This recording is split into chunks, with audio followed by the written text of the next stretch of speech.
Polity के विषय में हम लोग चर्चा करेंगे और पॉलिटी के विषय में आप लोग काफ़ी कुछ जानते भी हैं। बड़ा लोकप्रिय सा टॉपिक है। मतलब क्या होता है पॉलिटी का जानते हैं? पॉलिटी, गवर्नेंस और कॉन्स्टिट्यूशन, ये सिलेबस है हम लोगों का। तो अगर मैं आपसे पूछूं कि पॉलिटी और गवर्नेंस के बीच डिफरेंस क्या है, पॉलिटी की मीनिंग क्या है और गवर्नेंस की मीनिंग क्या है? पॉलिटी की मीनिंग होती है, पॉलिटी का अर्थ होता है राज व्यवस्था का अर्थ होता है सरकारों की व्यवस्था, यानी पॉलिटी के अंतर्गत हमें सरकार के विषय में पढ़ना होता है। तो पॉलिटी सरकारों का अध्ययन है।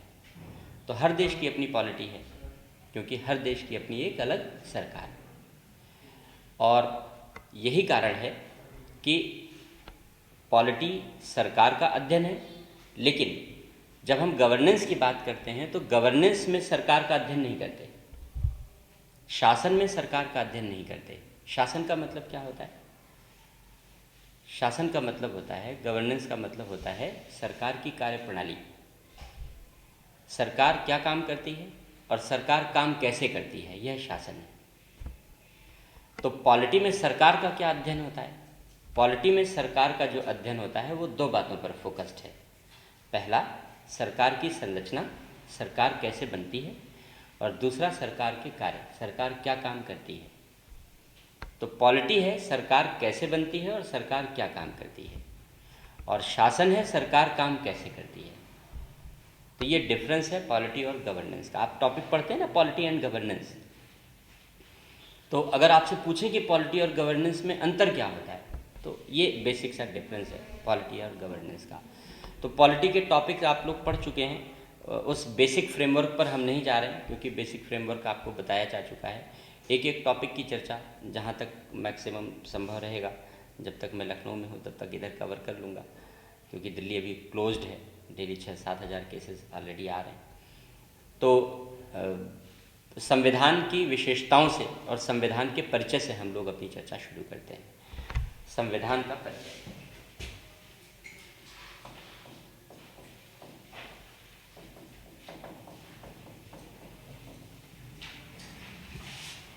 कॉन्स्टिट्यूशन,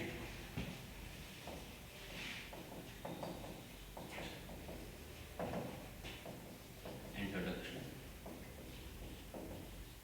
यदि आपसे पूछा जाए, इस तरीके के छोटे छोटे प्रश्न इंटरव्यू वगैरह में पूछे जाते हैं। सरकार का क्या अर्थ होता है, शासन और सरकार के बीच क्या डिफरेंस है, शासन प्रशासन के बीच क्या डिफरेंस है, संविधान किसे कहते हैं, संविधानवाद क्या है, संवैधानिक विधि क्या है, इन सब के बीच डिफरेंस क्या है। तो इस तरीके के छोटे छोटे क्वेश्चन इंटरव्यू में भी पूछे जाते हैं। तो संविधान किसे कहते हैं, संविधान का क्या अर्थ है? संविधान एक विधिक दस्तावेज है, लीगल डॉक्यूमेंट है, supreme law of the land. किसी भी देश की सर्वोच्च विधि संविधान कहलाती है। क्यों बनाया जाता है संविधान, क्यों निर्मित करते हैं संविधान? अगर ये प्रश्न पूछें कि संविधान क्यों बनाते हैं, हर देश का संविधान है, लेकिन संविधान बनाते क्यों हैं? संविधान बनाते हैं सरकारों की रचना करने के लिए, क्योंकि राज व्यवस्था को चलाने के लिए कोई दस्तावेज चाहिए। राज व्यवस्था का मतलब है सरकारों की व्यवस्था। तो हर देश की सरकारों की व्यवस्था कुछ निश्चित सिद्धांतों के आधार पर चलनी चाहिए। हर देश की सरकारें कुछ निश्चित सिद्धांतों के आधार पर गठित होनी चाहिए। तो सरकारें किन सिद्धांतों के आधार पर गठित होंगी, सरकारें किन सिद्धांतों के आधार पर चलेंगी, सरकारों को क्या करना चाहिए, क्या दायित्व होने चाहिए, सरकारों को क्या नहीं करना चाहिए, डूज एंड डोंट्स क्या होंगे गवर्नमेंट्स के, इन सारी बातों का एक दस्तावेजी साक्ष्य होना चाहिए, एक दस्तावेजी प्रलेख होना चाहिए, इन सारी बातों का एक रिकॉर्ड होना चाहिए। यही रिकॉर्ड संविधान कहलाता है। इसलिए संविधान के निर्माण की परंपरा ही शुरू हुई सरकारों की संरचना के लिए। नागरिक अधिकार उसमें बाद में जुड़े, नागरिक अधिकार उसमें बाद में जुड़े, कि जब हम सरकारों की रचना के बारे में उल्लेख कर रहे हैं तो हमें यह भी बताना होगा कि सरकार क्या नहीं कर सकती। सरकार क्या नहीं कर सकती? नागरिक अधिकारों का हनन नहीं कर सकती। तो फिर नागरिक अधिकार भी जुड़ गया।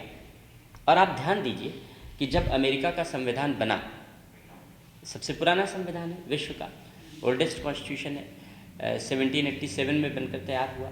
और जब अमेरिका का कॉन्स्टिट्यूशन बना तो क्या उसमें अधिकारों के विषय में वर्णन था? नहीं था। अमेरिका में अधिकारों को, जिसे हम अपने देश में फंडामेंटल राइट्स कहते हैं, मूल अधिकार कहते हैं, अमेरिका में उन अधिकारों को बिल ऑफ राइट्स कहते हैं। और जब ओरिजिनल कॉन्स्टिट्यूशन अमेरिका का तैयार किया गया तो उसमें बिल ऑफ राइट्स थे ही नहीं। उन्हें आगे चल कर के पहले संविधान संशोधन से लेकर के 10वें संविधान संशोधन तक अलग अलग अधिकारों की पहचान की गई और उन्हें अमेरिका के कॉन्स्टिट्यूशन में शामिल किया गया। यानी जब अमेरिका का कॉन्स्टिट्यूशन बनाया गया तो लोगों के अधिकारों को उपलब्ध कराना संविधान निर्माण का उद्देश्य नहीं था। उद्देश्य क्या था? सरकारों के विषय में वर्णन करना, क्योंकि संविधान सरकारों के लिए बनाया जाता है जिससे सरकारों की संरचना निर्मित की जा सके, सरकारों का गठन किया जा सके, सरकारों को जिम्मेदारियां सौंपी जा सके। तो सरकार के formation of government, organization of government and function of government, not functioning of government. Functioning नहीं, कार्य प्रणाली नहीं, केवल कार्य तक। संविधान नहीं बताता कि सरकार काम कैसे करेगी, ये नहीं बताता। संविधान केवल ये बताता है कि सरकार क्या काम करेगी, सरकार कैसे बनेगी, क्या काम करेगी। तो सरकारों के निर्माण के लिए जो दस्तावेज बनाया जाता है वो संविधान कहलाता है। तो संविधान अगर पूछें कि संविधान बनता क्यों है, तो संविधान बनता है, संविधान का निर्माण किया जाता है सरकारों के गठन के लिए, जिससे कि कुछ निश्चित सिद्धांतों का विकास किया जा सके और उन निश्चित सिद्धांतों के आधार पर सरकारों का गठन किया जा सके। और संविधान की यदि परिभाषा पूछी जाए कि संविधान का अर्थ क्या होता है, तो आप बताएंगे कि संविधान एक विधिक दस्तावेज है, देश की सर्वोच्च विधि है, जिसके अंतर्गत सरकारों की संरचना और कार्यों का वर्णन किया जाता है। तो ये संविधान की परिभाषा के रूप में आपको बताना। अब फिर एक शब्द आता है, इस बार आईएएस प्री के एग्जाम में क्वेश्चन पूछा गया था, आपने पेपर यदि देखा हो, कि संवैधानिक सरकार का अर्थ क्या होता है। आया था ये क्वेश्चन, आपने पेपर देखा होगा पॉलिटी में।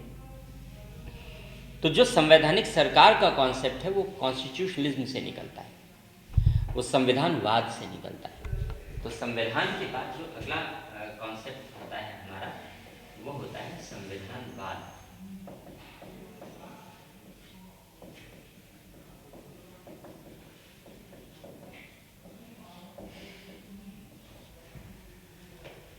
कॉन्स्टिट्यूशनलिज्म, संविधानवाद, क्या अर्थ होता है इसका? संविधानवाद का क्या मतलब होता है? संविधानवाद किसे कहते हैं? संविधान तो एक दस्तावेज है। कैसा दस्तावेज है? कानूनी दस्तावेज है, लीगल डॉक्यूमेंट है। कैसा लीगल डॉक्यूमेंट है? स्टेटस क्या है इस लीगल डॉक्यूमेंट का? स्टेटस क्या है इस लीगल डॉक्यूमेंट का? ये सर्वोच्च कानून है देश का, supreme law of the land है, जो सरकारों के बारे में बताता है। तो संविधानवाद किसे कहते हैं? संविधानवाद कहते हैं संविधान पर आधारित शासन प्रणाली को, संविधान पर आधारित राजनीतिक व्यवस्था को, संविधान पर आधारित सरकारों की व्यवस्था को संविधानवाद कहते हैं। इसका मतलब ये हुआ कि संविधानवाद शब्द इस बात का प्रमाण है, यह दर्शाता है कि सरकार संविधान के अनुसार बनाई और चलाई जा रही है या नहीं। दूसरे शब्दों में कहें तो किसी भी देश में संविधान हो सकता है, लेकिन जरूरी नहीं कि वहाँ संविधानवाद भी हो। संविधान होते हुए भी संविधानवाद नहीं हो सकता है, क्योंकि अगर किसी भी देश में संविधान है और उस देश में संविधान का उचित पालन नहीं है, उस देश में संविधान का उचित पालन नहीं है, तो उस देश में संविधानवाद नहीं है। लेकिन केवल इतना ही पर्याप्त नहीं है संविधानवाद के लिए, केवल इतना ही पर्याप्त नहीं है। संविधान बनाते किस लिए हैं? संविधान सरकारों के लिए बनाते हैं। इसलिए सरकारों को निरंकुश तरीके से कार्य नहीं करना चाहिए। संविधान की रचना क्यों करते हैं? संविधान की रचना इसलिए करते हैं कि सरकारें निरंकुश तरीके से न बने, सरकारें निरंकुश तरीके से कार्य न करें। अब अगर सरकारें निरंकुश तरीके से न बने, मनमाने तरीके से न बने, और सरकारें मनमाने तरीके से कार्य न करें, तो सरकारों का कौन सा ऐसा स्वरूप है जिसमें मनमानापन नहीं होता? सरकारों का कौन सा ऐसा स्वरूप है जिसमें निरंकुशता की संभावना न के बराबर होती है, क्षीण होती है?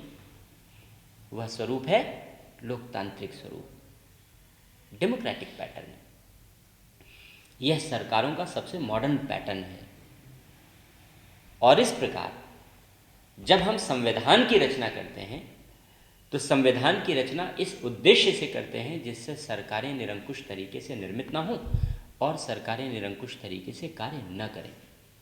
इसका सीधा अर्थ ये हुआ कि सरकारें लोकतांत्रिक तरीके से बने, लोकतांत्रिक तरीके से गठित हों और सरकारें लोकतांत्रिक तरीके से कार्य करें। यदि सरकारें लोकतांत्रिक तरीके से गठित हो रही हैं और लोकतांत्रिक तरीके से कार्य कर रही हैं, तभी उन देशों की सरकारों के लिए बनाए गए संविधान पर आधारित शासन प्रणाली को संविधानवाद की संज्ञा देंगे, अन्यथा नहीं देंगे, अन्यथा नहीं देंगे। मान लीजिए कोई तानाशाही देश है, उसने अपने लिए संविधान बना लिया और वो चला रहा है, तो वहां पर संविधान तो होगा, संविधानवाद नहीं होगा। चीन है, चीन का अपना संविधान है, लेकिन चीन में संविधान है, चीन में संविधानवाद बताइए नहीं है। चीन में संविधान है, लेकिन चीन में संविधानवाद नहीं है। क्यों नहीं है? क्यों नहीं है? क्योंकि चीन में लोकतंत्र नहीं है, चीन में तानाशाही, एक दल की तानाशाही है, साम्यवादी दल, कम्युनिस्ट पार्टी की तानाशाही है। तो चीन में संविधान तो है, लेकिन चीन में संविधानवाद नहीं है। क्यों नहीं है? क्योंकि चीन में जो सरकार बनाई जाती है वो लोकतांत्रिक नहीं है, तानाशाही है। दूसरी बात, चीन में जो सरकार गठित की जाती है वो निरंकुश है, वो निरंकुश है, वह अपने अधिकारों का निरंकुशता पूर्वक प्रयोग करती है। निरंकुशता पूर्वक प्रयोग करने का अर्थ होता है मनमाने तरीके से शक्तियों का उपयोग करना।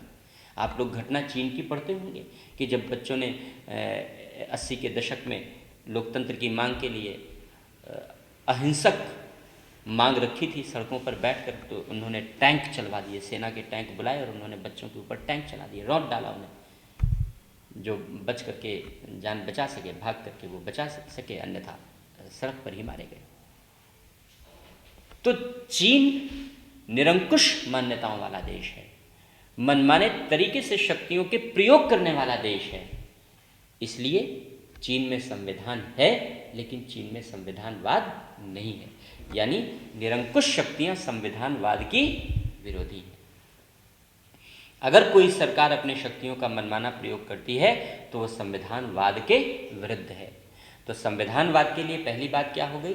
संविधान। संविधानवाद के लिए दूसरी बात क्या हो गई? लोकतंत्र। संविधान के लिए तीसरी बात क्या हो गई? शक्तियों का निरंकुश प्रयोग नहीं होना चाहिए। शक्तियों का निरंकुश प्रयोग नहीं होना चाहिए।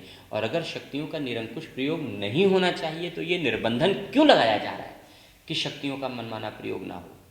अगर शक्तियों का मनमाना प्रयोग ना होगा तो लाभ किसको मिलेगा? हमको और आपको मिलेगा, नागरिकों को मिलेगा। इसका मतलब ये है कि अगर हम किसी भी सरकार के शक्तियों के मनमाने प्रयोग पर नियंत्रण कर रहे हैं तो नियंत्रण के पीछे उद्देश्य क्या होता है? नागरिक अधिकारों की रक्षा करना, नागरिक अधिकारों की रक्षा करना। तो संविधानवाद के लिए अनिवार्य तत्व, अगला तत्व यह है कि वहां नागरिक अधिकारों की रक्षा होनी चाहिए। अगर नागरिक अधिकारों की रक्षा नहीं है तो संविधान होते हुए भी संविधानवाद नहीं होगा। और अगर नागरिक अधिकारों की रक्षा कर रहे हैं, इसका मतलब क्या हुआ? इसका मतलब ये हुआ कि हम सरकार की शक्तियों पर सीमाओं का आरोपण कर रहे हैं।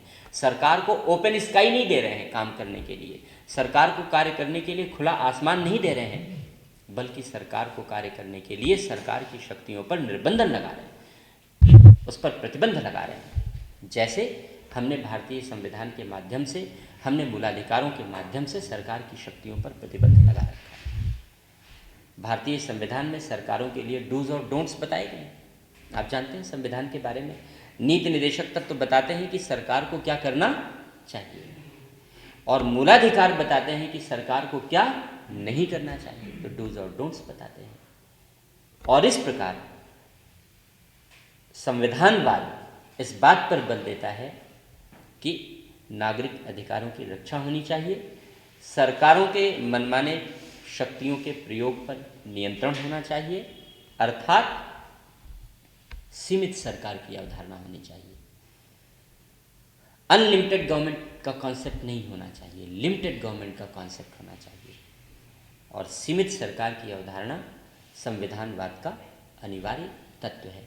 जो 2020 में IAS प्री में क्वेश्चन आया था वो यहीं से आया था कि एक संवैधानिक सरकार का अर्थ क्या है। तो उसमें कई सारे ऑप्शन दिए हुए थे।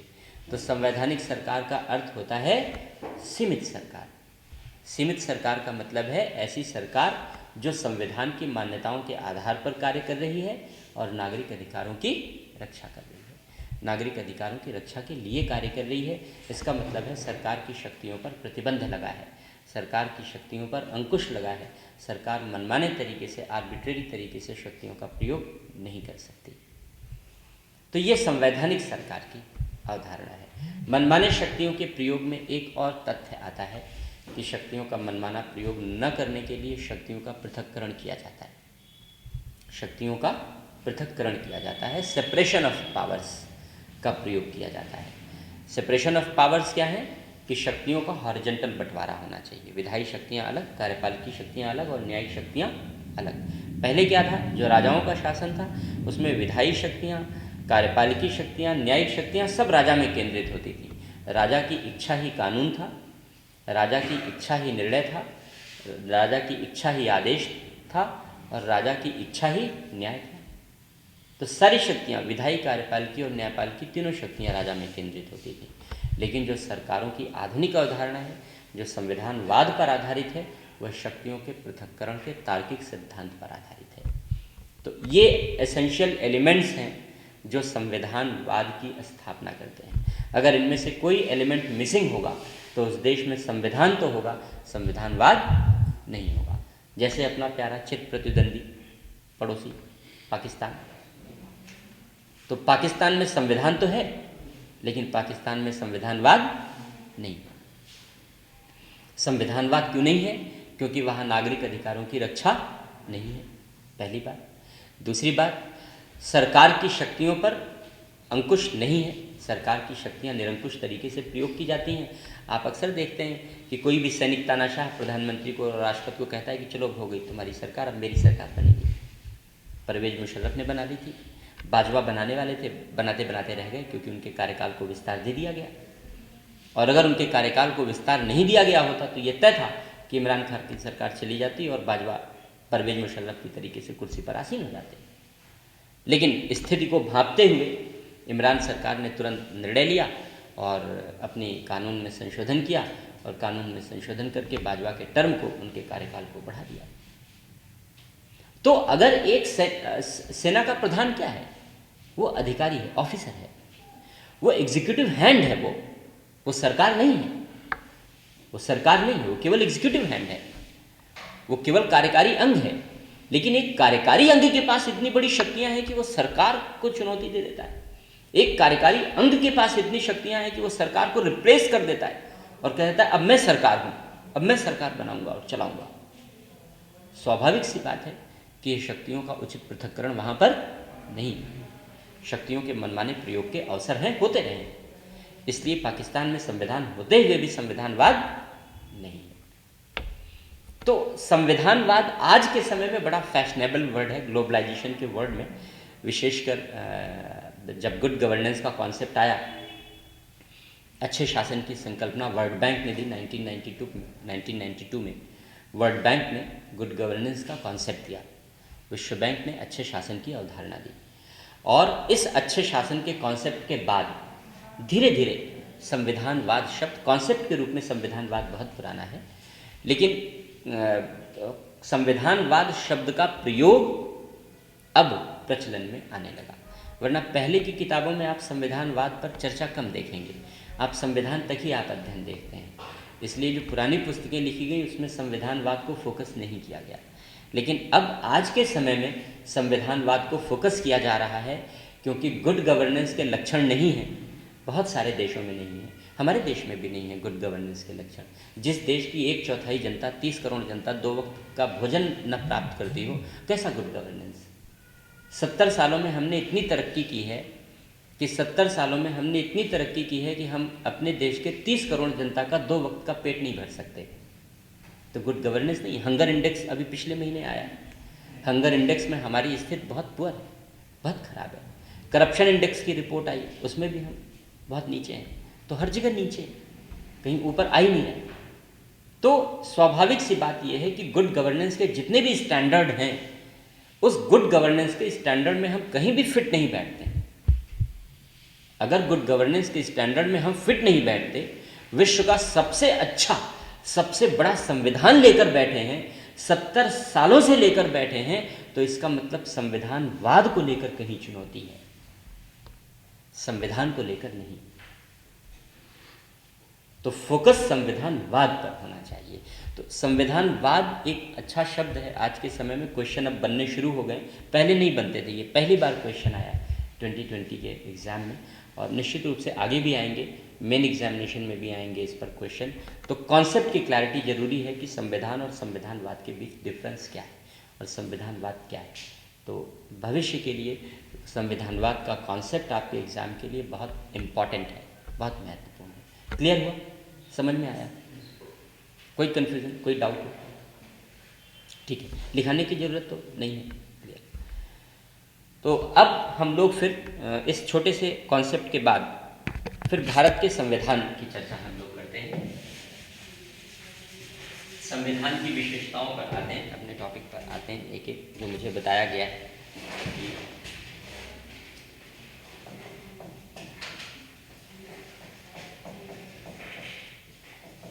भारतीय संविधान की विशेषताएं।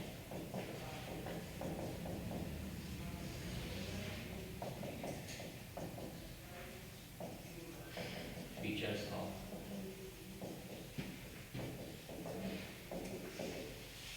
Indian constitution.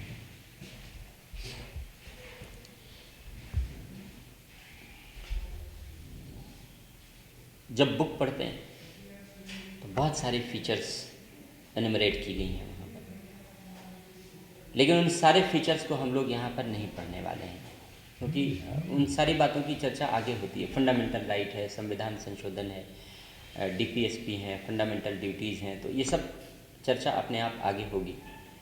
हम लोग इस सेक्शन में, इस पार्ट में केवल उस हिस्से की चर्चा करेंगे जिसकी आगे चर्चा नहीं हो पाएगी, जिसकी आगे चर्चा नहीं की जा सकती। मोटे तौर पर हम लोग 4 छोटे छोटे टॉपिक पढ़ेंगे। 2 अच्छे टॉपिक हैं। एक तो विश्व का विशालतम संविधान है, आप सब जानते हैं, रीज़न वो भी आप जानते हैं, एक तरीके से रिवीजन कर लेंगे। ग्रहित संविधान है, एडॉप्टेड कॉन्स्टिट्यूशन है, लेकिन उधार का बुरा नहीं है। व्यावहारिक संविधान है, लेकिन मौलिक संविधान नहीं है। तो इसको थोड़ा सा इस पर इसकी फ्रेमिंग कर लेंगे। अगर इस तरीके के क्वेश्चन आते हैं तो इसकी एक फ्रेमिंग कर लेंगे हम लोग। और दूसरी बात, जो तीसरा टॉपिक हम लोग इसके अंतर्गत पढ़ेंगे वो सेपरेशन ऑफ पावर्स पढ़ेंगे, शक्तियों का पृथक्करण पढ़ेंगे। सेपरेशन ऑफ पावर्स पर क्वेश्चन आते हैं, प्री में भी आते हैं, मेन एग्जामिनेशन में भी आते हैं। 2019 में जो आईएएस का मेन एग्जामिनेशन हुआ, उस मेन एग्जामिनेशन में जो पहला क्वेश्चन था सेकंड पेपर का, वो सेपरेशन ऑफ पावर पर था, शक्तियों के पृथक्करण पर था। तो शक्तियों का पृथक्करण क्वेश्चन देता है। इसमें American model of separation of power, British model of separation of power and Indian model of separation of power, ये सब अलग अलग है। तो क्या है मॉडल, आप जानते भी होंगे। तो हम लोग उसकी एक सामान्य सी चर्चा यहाँ पर, एनालिटिकल चर्चा हम लोग यहाँ पर करेंगे। इसके बाद जो चौथा और सबसे बड़ा टॉपिक होगा इसमें, वो पार्लियामेंट्री सिस्टम होगा, संसदीय प्रणाली होगी। क्वेश्चन आते हैं, प्री और मेन दोनों के लिए इम्पॉर्टेंट है। मेन एग्जामिनेशन में पहले क्वेश्चन पूछे जा चुके हैं, और प्री एग्जामिनेशन में अभी 2020 जो 4 अक्टूबर को एग्ज़ाम हुआ इस साल, उसमें भी पार्लियामेंट्री सिस्टम पर क्वेश्चन पूछा गया है। एक आपने अगर पेपर देखा हो तो उसमें पार्लियामेंट्री सिस्टम की विशेषताओं पर प्रश्न पूछा गया था कि निम्नलिखित में से कौन सी एक विशेषता संसदीय प्रणाली की विशेषता है। तो सिंपल क्वेश्चन था, कॉन्सेप्चुअल क्वेश्चन था, लेकिन मेरे ये एग्जाम्पल देने का आशय ये है कि ये टॉपिक्स इम्पॉर्टेंट टॉपिक्स हैं, सरल हैं, आसान हैं, लेकिन क्वेश्चन पूछे जाते रहे हैं और भविष्य में भी प्रश्नों के पूछे जाने की संभावना रहेगी, क्योंकि ये मुद्दे प्रासंगिक हैं। शक्तियों के पृथक्करण का मुद्दा भी चर्चा के केंद्र में आता जाता रहता है, क्योंकि हमारे यहाँ तो है सेपरेशन ऑफ पावर, लेकिन विश्व के हर देश में तो नहीं है। चीन में नहीं है, नॉर्थ कोरिया में नहीं है, और भी बहुत सारे देशों में नहीं है। और ये आवश्यक नहीं है कि अगर हमारे देश में जो मुद्दा प्रासंगिक नहीं है उस पर क्वेश्चन नहीं आएगा, ये दिमाग से निकाल दीजिएगा। पिछले साल 2019 के आईएएस के मेन एग्जामिनेशन में क्वेश्चन पूछा गया था कि फ्रांस भारत की पंथ निरपेक्षता से क्या सीख सकता है। ये क्वेश्चन नहीं पूछा गया था कि भारत क्या सीख सकता है, ये पूछा गया था कि फ्रांस भारत की सेकुलरिज्म से क्या सीख सकता है। तो आपको इंडियन सेकुलरिज्म पता होना चाहिए, फ्रेंच मॉडल ऑफ सेकुलरिज्म पता होना चाहिए, डिस्प्यूट्स कंट्रोवर्सीज के जो पॉइंट्स हैं वो पता होना चाहिए, और ये पता होना चाहिए कि दोनों में गैप कहाँ है और उस गैप को पूरा करने के लिए कौन सी बात फ्रेंच गवर्नमेंट भारत से अपना सकती है, सीख सकती है। अब इस तरीके के जो क्वेश्चन हैं आप अगर किसी बुक में ढूंढेंगे या किसी भी गाइड बुक में ढूंढेंगे तो कहीं नहीं मिलने वाले, ये कहीं नहीं मिलने वाले। ये आपके थॉट से पैदा होते हैं और आपको 7 मिनट का मौका मिलता है, उस 7 मिनट में आपको थॉट जनरेट भी करने हैं और थॉट जनरेट करके लिख भी डालना है। उससे ज़्यादा की गुंजाइश नहीं है आपके पास। 20 क्वेश्चंस होते हैं और एग्जामिनेशन का प्रेशर होता है, तो स्वाभाविक सी बात है कि अगर इस तरीके के क्वेश्चन पूछ रहा है यूपीएससी, जो बिल्कुल ट्रेडिशनल क्वेश्चन से बिल्कुल बाहर हैं, नए क्रिएटिव क्वेश्चंस हैं, ये इनोवेटिव तरीके के क्वेश्चंस हैं, तो आपको अपने अध्ययन के दौरान अपना थॉट प्रोसेस भी वैसा ही डेवलप करना पड़ेगा। आपको अपने चिंतन का जो धरातल है वो उसी तरीके से व्यापक बनाना पड़ेगा। तो अगर आपने अपने चिंतन के धरातल को उतना विस्तार नहीं दिया, उतने आयामों पर आपने चिंतन करना प्रारंभ नहीं किया, तो स्वाभाविक सी बात है कि आंसर राइटिंग में आप गैप अनुभव करेंगे, आप अच्छा आंसर नहीं लिख पाएंगे। तो जिस तरीके की डिमांड की अपेक्षा होती है सिविल सर्विसेज के एग्जामिनेशन में, वो बेसिक कॉन्सेप्चुअल लेवल की डिमांड है कि कॉन्सेप्ट की क्लैरिटी होनी चाहिए, और अगर कॉन्सेप्ट की क्लैरिटी है तभी आप अच्छी एनालिसिस कर पाने में अपने आप को समर्थ अनुभव कर पाएंगे। तो कॉन्सेप्ट अच्छे होने चाहिए और कॉन्सेप्ट अच्छे होने के साथ साथ आपकी एनालिटिकल पावर अच्छी होनी चाहिए, और एनालिटिकल पावर डेवलप करने के लिए कॉन्सेप्ट की क्लैरिटी के बाद आपको चिंतन करना होगा, आपको अच्छे अध्ययन करने होंगे। न्यूज़पेपर वगैरह आप लोग पढ़ते रहते हैं, ज़रूर पढ़िए। एक न्यूज़पेपर तो मस्ट है जिसे पढ़ना, कोई भी एक न्यूज़पेपर, जो हिंदी में तो कोई अच्छा आता ही नहीं वैसे, जो लोकल जितने भी हैं स्टेट वाले वो बहुत अच्छे नहीं हैं। यूपीएससी के लिए तो कोई भी उसकी रिक्वायरमेंट को पूरा नहीं कर सकते। दैनिक जागरण का राष्ट्रीय संस्करण थोड़ा बहुत है जो इस दिशा में बेहतर है, तो आप उसी को पढ़िए, लेकिन एक न्यूज़पेपर ज़रूर पढ़िए। जो क्वेश्चन का एग्जाम्पल मैंने दिया आपको, जो फ्रांस वाले क्वेश्चन का एग्जाम्पल दिया, इस तरीके के क्वेश्चन के लिए खुराक आपको न्यूज़पेपर ही देगा, फीडिंग आपकी न्यूज़पेपर ही करेगा। और अगर आपने न्यूज़पेपर को अच्छे तरीके से पढ़ रखा है, तरह तरह के थॉट्स आते हैं, कुछ अच्छे भी आते हैं, कुछ बुरे भी आते हैं, कुछ सरकार की आलोचना करते हैं, कुछ सरकार का समर्थन करते हैं, कुछ सिस्टम को क्रिटिसाइज़ करते हैं, कुछ कॉन्स्टिट्यूशन को भी क्रिटिसाइज़ करते हैं ना, तरह तरह के थॉट्स हैं। सब समाचार पत्र में आपको पढ़ने को मिलेंगे। उन सारी चीज़ों को पढ़िए आप, और उन सारी चीज़ों के पढ़ने का एक प्रभाव ये होता है आपके ऊपर कि आपका अपना चिंतन धीरे धीरे विकसित होने लगता है। तो ये अच्छी फीडिंग का काम करते हैं आपके लिए, और इसके जरिए धीरे धीरे आपके चिंतन का धरातल विकसित होने लगता है। और इस तरीके के क्वेश्चन एक क्लिक की डिमांड करते हैं। आपने एग्ज़ाम में क्वेश्चन पढ़ा और क्वेश्चन पढ़ने के बाद आपके दिमाग में तुरंत क्लिक किया कि ये जोड़ा गया है, इस चीज़ को कोरिलेट करके क्वेश्चन बनाया गया है, इस चीज़ को हमने कभी पढ़ा था, तो ये कोरिलेशन है क्वेश्चन बनाने का। ये क्लिक होता है एग्जामिनेशन हॉल में। आप कितना भी, और अगर वो क्लिक नहीं हुआ तो कितना भी माथा पच्ची कर डालिए, कितना भी भगवान को याद कर लीजिए, कोई मदद करने वाला नहीं है वहाँ पर, याद नहीं आएगा। अगर वो क्वेश्चन पढ़ने के बाद दिमाग में क्लिक नहीं किया तो फिर याद नहीं आएगा और आप आंसर नहीं कर पाएंगे। ये तयशुदा बात है। कैसे करता है क्लिक? ये क्लिक करता है दिमाग में, बैकग्राउंड में जो तमाम चीज़ें पड़ी होती हैं आपके, तमाम चीज़ें पड़ी होती हैं आपके, जो आपने न्यूज़पेपर से, मैगज़ीन से, तमाम चीज़ों से आपने रेफरेंस, कभी वेबसाइट कोई अध्ययन कर रहे हैं, आपने अच्छी वेबसाइट पढ़ ली, वहाँ पर कोई स्टडी मटेरियल पढ़ लिया, अच्छी रिपोर्ट पढ़ ली आपने, नीति आयोग की रिपोर्ट है या किसी की भी रिपोर्ट है, आपने रिपोर्ट पढ़ ली। ये जो तमाम अध्ययन करते रहते हैं आप डिफरेंट सोर्सेज से, जब इन डिफरेंट सोर्सेज से मटेरियल आपके दिमाग में इकट्ठा हो जाता है, तब इस क्लिक करने की संभावना बढ़ जाती है। स्टोरेज है, और जैसे ही इस मेमोरी हाउस में आपने क्वेश्चन पढ़ा और क्वेश्चन करने के बाद इस मेमोरी हाउस तक मैसेज किया और उसने तुरंत मैसेज दे दिया, हाँ पढ़ा था तुमने, है दिमाग में, लिखो। लेकिन अगर नहीं आपने अच्छी रीडिंग की है, सेलेक्टिव रीडिंग की है, केवल नोट्स पर फोकस्ड करके रीडिंग की है, तो ऐसे प्रश्नों का आंसर राइटिंग नहीं कर सकते आप।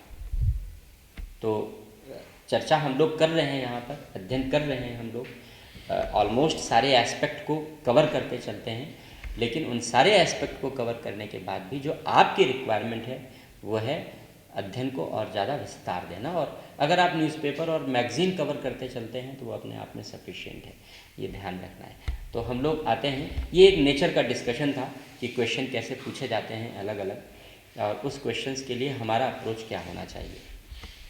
बाकी आते हैं हम लोग अपने टॉपिक पर, संविधान की विशेषताओं पर।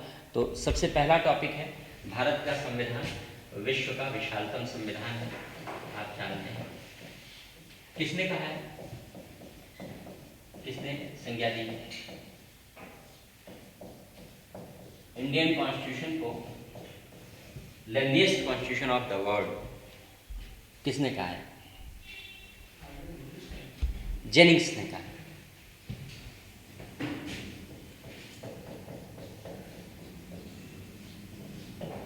इंग्लिश ज्यूरिस्ट हैं, ब्रिटिश विधि शास्त्री हैं जेनिंग्स। विधि शास्त्री का मतलब कानून का विशेषज्ञ।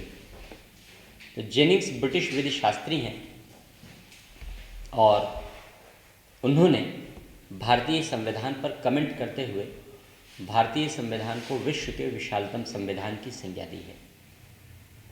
क्या कारण है जिसकी वजह से उन्होंने भारतीय संविधान को विश्व के विशालतम संविधान के रूप में पुकारा है? हम लोग उन सारे कारणों के विषय में उल्लेख करें। मूल संविधान में आप जानते हैं 22 भाग, 395, 395 आर्टिकल्स और 8 अनुसूचियाँ थीं, और अनेक संशोधन किए गए। 104 अमेंडमेंट अब तक हो चुके हैं और भी प्रपोज्ड हैं, यानी आगे के वर्षों में होने वाले होंगे। इन 104 संविधान संशोधनों के बाद बहुत सारे भाग ओमिट किए गए, जैसे संविधान से भाग 7 हटा दिया गया, नहीं है संविधान में। 6 के बाद सीधे 8 पढ़ते हैं हम लोग, क्योंकि 6, 7, 8, 9 स्टेट्स के बारे में बनाए गए थे। जब हमने ओरिजिनल कॉन्स्टिट्यूशन बनाया था तब स्टेट और यूनियन टेरिटरीज नहीं होते थे, ABCD श्रेणी के राज्य होते थे। लेकिन 1956 में हमने ABCD श्रेणी के राज्य को ख़त्म कर दिया और स्टेट और यूनियन टेरिटरीज 2 दर्जा नया बनाया हमने। तो 4 भाग जोड़े गए थे 6, 7, 8, 9 ABCD के लिए। अब जब ABCD ही नहीं रही तो 6, 7, 8, 9 भी हटा दिया गया। उसमें जब हमने स्टेट और यूनियन टेरिटरी को रिवाइटलाइज किया, हमने स्टेट और यूनियन टेरिटरीज का नया वर्गीकरण किया, तो उसमें हमने 2 भाग जोड़ दिए, एक को एडिशनल कर दिया, 7th आज भी नहीं है। तो बहुत सारे भाग जोड़े घटाए गए संविधान संशोधनों के माध्यम से, आर्टिकल्स जोड़े घटाए गए, अनुसूचियाँ जोड़ी गई, घटाई भी गई। बीच में हमने 10th अनुसूची जोड़ी थी जब 35th कॉन्स्टिट्यूशनल अमेंडमेंट किया था, 35वां संविधान संशोधन किया था, तो 10वीं अनुसूची जोड़ी सिक्किम के बारे में। फिर 36वां संविधान संशोधन करके उसे हटा दिया। फिर इसके बाद जब 52वां संविधान संशोधन किया, 52th कॉन्स्टिट्यूशनल अमेंडमेंट किया, तो 10वीं अनुसूची फिर जोड़ी, लेकिन वो डिफेक्शन के लिए जोड़ी, दल बदल को रोकने के लिए जोड़ी। तो इस तरीके के उलटफेर संविधान के हर हिस्से में हुए। नतीजा ये है कि अब भाग, अनुच्छेद और अनुसूचियों की संख्या बढ़ चुकी है। 25 भाग हो चुके हैं, 470 आर्टिकल्स हो चुके हैं और 12 अनुसूचियाँ हो चुकी हैं। अनुसूचियों को रट लीजिएगा, याद कर लीजिएगा, 1-2 अनुसूचियों को छोड़ करके सारी इम्पॉर्टेंट हैं। क्वेश्चंस उन पर आते हैं, पूछे गए हैं, सीधे सीधे क्वेश्चन पूछे गए हैं। IAS के एग्ज़ाम में 2015 या 16 की बात है, 17 की बात है, मुझे ईयर एग्जैक्ट नहीं याद आ रहा है। सीधे सीधे 5वीं अनुसूची पर क्वेश्चन पूछा गया था कि अमुक प्रावधान किस अनुसूची में लिखा गया है। तो इस तरीके के सीधे फैक्ट पर भी क्वेश्चन आते हैं, अनुसूची के फैक्ट पर भी आते हैं। तो अनुसूचियाँ 12th पॉइंट है, उन्हें जरूर लर्न कर लीजिएगा। तो विशालतम, जेनिंग्स ने कहा है भारतीय संविधान विश्व का विशालतम संविधान है। इतने भाग, इतने अनुच्छेद और इतनी अनुसूचियाँ विश्व के किसी अन्य देश के संविधानों में वर्णित नहीं है जितने भारतीय संविधान में वर्णित है। क्या कारण है जिसकी वजह से भारतीय संविधान विशाल बना है? सबसे पहला कारण है भारत की भौगोलिक विशालता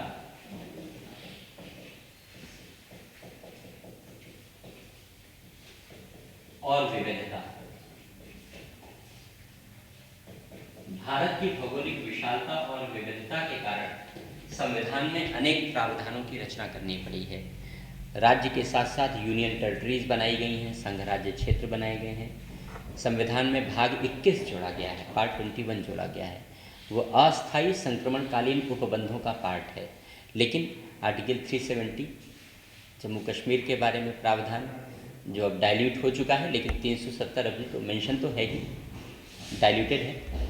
आर्टिकल 371 महाराष्ट्र और गुजरात के विषय में, महाराष्ट्र के मराठवाड़ा और विदर्भ क्षेत्र के विषय में, गुजरात के सौराष्ट्र और कच्छ क्षेत्र के विषय में अलग अलग प्रावधानों का वर्णन करता है। क्यों? भौगोलिक जटिलता के कारण, भौगोलिक विशाल विविधता के कारण। आर्टिकल 371A नागालैंड के त्विनसांग इलाके, नागालैंड के नगा हिल इलाके के बारे में राज्यपाल को लॉ एंड ऑर्डर मेंटेन करने के लिए विशेष शक्तियां प्रदान करता है। तो क्यों नागालैंड के उन हिस्सों के बारे में विशेष प्रावधान किए गए? भौगोलिक जटिलता के कारण। तो भारतीय संविधान में अनेक ऐसे प्रावधान शामिल किए गए हैं जिन्हें केवल भारत की भौगोलिक विशालता और भारत की भौगोलिक विविधता के कारण सम्मिलित किया गया है। इसलिए भारतीय संविधान विशाल बना है। दूसरी बात, भारत की सामाजिक, सांस्कृतिक विविधता। भारत सामाजिक सांस्कृतिक रूप से विविधता से युक्त है। आप जानते हैं, किसी से छुपा हुआ तथ्य नहीं। लेकिन इस सामाजिक सांस्कृतिक विविधता से उत्पन्न होने वाली चुनौतियों का समाधान किया जा सके, ये राष्ट्र की एकता और अखंडता के लिए खतरा न बन सकें, ये देश में बंधुत्व के भावना को, ये देश में भाईचारे की भावना को प्रोत्साहित करने में सहायक हो सकें, देश में पूरे शासन की स्थापना में और सामाजिक सांस्कृतिक ढांचे की स्थापना में समरूपता, एकरूपता, समरसता की स्थापना हो सके, इस बात को सुनिश्चित करने के लिए संविधान में अलग अलग प्रावधानों का समावेश किया गया है। जैसे धर्म की स्वतंत्रता के विषय में आर्टिकल 25 से लेकर के 28 विस्तार पूर्वक वर्णन किया गया है। भाषा और धर्म पर आधारित अल्पसंख्यक वर्गों की पहचान की गई है, उनके लिए अलग से संरक्षण का प्रावधान किया गया है। आर्टिकल 15, 16 इन सब में अनुसूचित जातियों, जनजातियों, सामाजिक और शैक्षणिक रूप से पिछड़े हुए वर्गों के लिए अलग अलग प्रावधान किए गए हैं। संविधान का एक अलग भाग बनाया गया है, भाग 16, जो विशेष वर्गों के लिए अलग से प्रावधानों का वर्णन करता है। आर्टिकल 329 से लेकर के आर्टिकल 330 से लेकर के और आर्टिकल 342 तक। अब 342A हो गया है क्योंकि पिछड़ा वर्ग आयोग के विषय में भी उसमें प्रावधान शामिल कर लिया गया। तो आर्टिकल 330 से लेकर के और आर्टिकल 342A तक केवल और केवल समाज के अलग अलग लोगों के लिए आरक्षण की व्यवस्था की गई। एंग्लो इंडियन के लिए सीटों के आरक्षण की व्यवस्था थी, इस बार हमने ड्रॉप कर दिया, अब उसे कंटिन्यू नहीं किया 2020 से, तो अब ड्रॉप हुआ, वरना अब तक तो 70 सालों से चला रहा था। अनुसूचित जातियों, अनुसूचित जनजातियों के लिए आरक्षण का प्रावधान किया गया है लोकसभा और विधानसभाओं में। अनुसूचित जातियों, जनजातियों के लिए सरकारी नौकरियों में आरक्षण की व्यवस्था आर्टिकल 335 में की गई है। जो 16(4) में आरक्षण दिया जाता है, आप 16(4) जानते हैं, फंडामेंटल राइट वाले हिस्से में 16(4) में जो आरक्षण दिया जाता है उसका इंटरप्रिटेशन क्लास आर्टिकल 335 से मिलकर काम करता है। तो 335 में उनके लिए रिजर्वेशन की व्यवस्था की गई है। फिर आगे इसी भाग में राष्ट्रीय अनुसूचित जाति आयोग, राष्ट्रीय अनुसूचित जनजाति आयोग, अब राष्ट्रीय पिछड़ा वर्ग आयोग, इन सारी बातों के विषय में वर्णन किया गया है। तो देश के सामाजिक सांस्कृतिक विविधता के ढांचे को संबोधित करने के लिए संविधान में बृहत प्रावधानों की रचना है। एक अलग भाग और भी बनाया गया है इसके अलावा भी, भाग 10, जिसमें आर्टिकल 244 5वीं और 6ठी अनुसूची, 5th शेड्यूल 5वीं अनुसूची असम, त्रिपुरा, मेघालय और मिजोरम इन 4 राज्यों को छोड़कर देश के जो अन्य राज्य हैं, जो जनजातीय सघनता, जनजातीय विविधता, जनजातीय बहुलता और जनजातीय समस्याओं से युक्त हैं, पिछड़ेपन के शिकार हैं, उन राज्यों के लिए 5वीं अनुसूची में प्रावधान किए गए हैं। जैसे तेलंगाना, आंध्र प्रदेश, गुजरात, महाराष्ट्र, राजस्थान, हिमाचल प्रदेश इत्यादि 10 राज्य हैं। तो उन 10 राज्यों के विषय में प्रावधान 5वीं अनुसूची में किए गए। इसके अलावा जो 6ठी अनुसूची है, उस 6ठी अनुसूची में असम, त्रिपुरा, मेघालय और मिजोरम, जो पूर्वोत्तर की जनजातियों के विषय में प्रावधान है, वहाँ पर प्रशासन चलाने के अलग प्रावधान किए गए हैं। और जब आप 5वीं और 6ठी अनुसूची के प्रावधानों का अध्ययन करते हैं तो आप पाते हैं जमीन आसमान का अंतर है दोनों के लिए। क्यों? क्योंकि जनजातीय विविधता बहुत ज़्यादा है। कहने के लिए जनजातियाँ हैं, लेकिन नॉर्थ ईस्ट की जनजातियाँ, उनका जनजातीय कल्चर और जो शेष भारत का जनजातीय कल्चर है उसमें बहुत ज़्यादा डिफरेंस है। पूरे नॉर्थ ईस्ट में, उन 7 सिस्टर्स में 125 से अधिक किस्म की जनजातियाँ रहती हैं और 125 से अधिक किस्म की जनजातियों का जो रहन सहन है, उनकी जो संस्कृति है, वो पूरी तरीके से अलग है, एक दूसरे से विविध है, एक दूसरे से भिन्न है और प्रायः सांस्कृतिक संघर्ष होता रहा है। वर्चस्व को लेकर उन्हें यह भय रहता है कि क्योंकि राज्य उन्हें यह सुरक्षा देने में और यह आश्वासन देने में सफल नहीं रहा कि आपकी संस्कृतियाँ अपनी जगह पर प्रोटेक्टेड रहेंगी, यह आश्वासन देने में हम असफल रहे। और इस असफलता के कारण, जबकि संविधान बना है, लेकिन हम ये आश्वासन उन तक पहुंचा नहीं पाए और इस असफलता के कारण वहाँ सांस्कृतिक संघर्ष प्रायः होता रहा। नगा कुकी संघर्ष हो सकता है, आप लोगों ने कभी सुना हो कि 1990 के दशक में नगा और कुकी 2 जनजातियाँ हैं वहाँ पर। नगा जनजाति, जिनसे मिलकर नगालैंड बना है। नगा जनजातियों का लैंड मतलब भूमि, तो नगा जनजातियों का लैंड माने नगालैंड। सबसे खूंखार जनजातियाँ होती हैं। अब तो मॉडर्न हो गई काफ़ी, क्योंकि ईसाइयत बढ़ गई। ईसाई मिशनरीज ने वहाँ पर खूब इन्वेस्टमेंट किया विदेशों से पैसा ला करके, और नतीजा ये हुआ कि अब हैं वे नगा जनजाति, लेकिन सब क्रिश्चियन हैं, धर्म के रूप में सब क्रिश्चियन हैं। तो अब तो धीरे धीरे मॉडर्न हो रहे हैं, अन्यथा गर्दन उतारने में माहिर होते हैं, पलक झपकते गर्दन गायब। इसलिए अंग्रेजों ने भी उनसे झगड़ा मोल नहीं लिया। जब अंग्रेज अपना पूर्वोत्तर में विस्तार कर रहे थे, तो पूर्वोत्तर में उन्होंने विस्तार उन सारी पहाड़ियों तक किया जहाँ तक नगा पहाड़ियों का नगा क्षेत्र शुरू नहीं होता है। जैसे नगा इलाका शुरू हुआ तो अंग्रेजों ने देखा कि ये तो बड़े खतरनाक हैं, जब तक हमारे अधिकारी घोड़े पर बैठ करके बंदूक संभालेंगे तब तक गर्दन नीचे, इसलिए उस बंदूक का कोई मतलब नहीं है। तो अंग्रेजों ने नगा जनजातियों से संघर्ष मोल ही नहीं लिया, उन्होंने उसको स्वायत्त क्षेत्र डिक्लेयर कर दिया, बफर जोन डिक्लेयर कर दिया। इसलिए बफर जोन डिक्लेयर कर दिया जिससे कि अगर चीन से, जापान से, तब तो जापान से भी भारत को खतरा था युद्ध का, क्योंकि ब्रिटिश शासन था यहाँ पे, जापान से, चीन से, अगर इन सब से अटैक होता है ब्रिटिश भारत पर, तो ब्रिटिश भारत सबसे पहले नगा जनजाति से लड़ेगा, और जब किसी की गर्दन बचेगी तब तो आगे बढ़ेगा। तो अंग्रेजों ने बड़े चालाक थे, तो उन्होंने उसे बफर जोन डिक्लेयर कर दिया उस समय। तो बड़ी, अब तो ठीक है, धीरे धीरे मॉडर्न हो रही हैं, लेकिन अभी भी जो खूंखारपन है वो स्वाभाविक सी बात है, वो परंपरा के आधार पर, कल्चर के आधार पर है, तो वो बना हुआ रहता है। तो जब नगा और कुकी संघर्ष हुआ 1990 के दशक में, तो 2000 से ज़्यादा जनजातियाँ मारी गई, सामूहिक नरसंहार होते थे। और फिर भारत सरकार ने हस्तक्षेप किया। हस्तक्षेप करना भी बड़ा कठिन है, क्योंकि हर जनजातियों के अपने अपने सशस्त्र बल हैं, क्योंकि सरकार से उन्हें सुरक्षा का आश्वासन मिला ही नहीं, हम देने में असफल रहे। तो हर जनजातियों के अपने अपने सशस्त्र बल हैं, और जब भी कोई विवाद होता है तो आपस में निपट लेते हैं। फिर आपके दिमाग में सवाल उठेगा, पुलिस क्या करती है? जो समझ में आवे कर, क्योंकि वहाँ 100 नंबर डायल करने का कॉन्सेप्ट नहीं है। बाद में वो अपना करते रहे, वो आपस में समझ लेते हैं, वो आपस में निपट लेते हैं।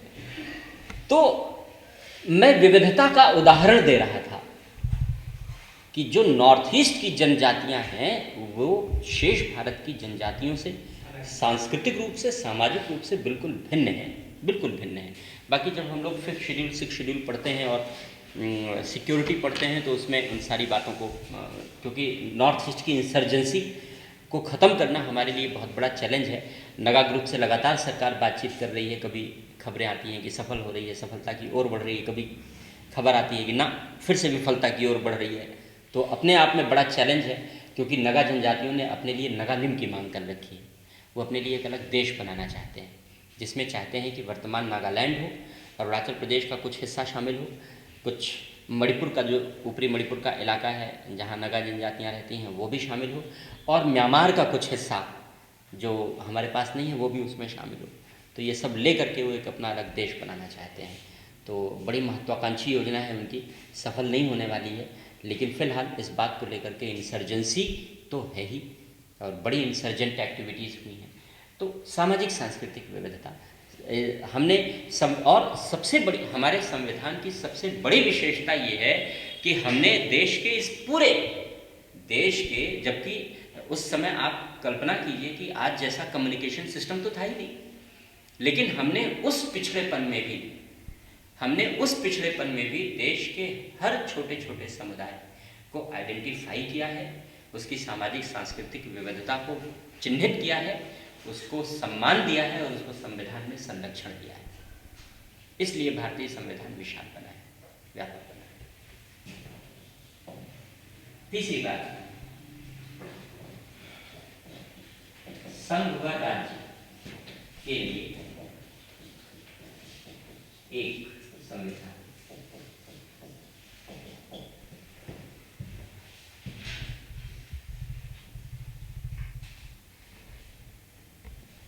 हमने संघीय प्रणाली अपनाई है, फेडरल सिस्टम अपनाया है। क्या होता है फेडरल सिस्टम, आगे चर्चा करेंगे हम लोग।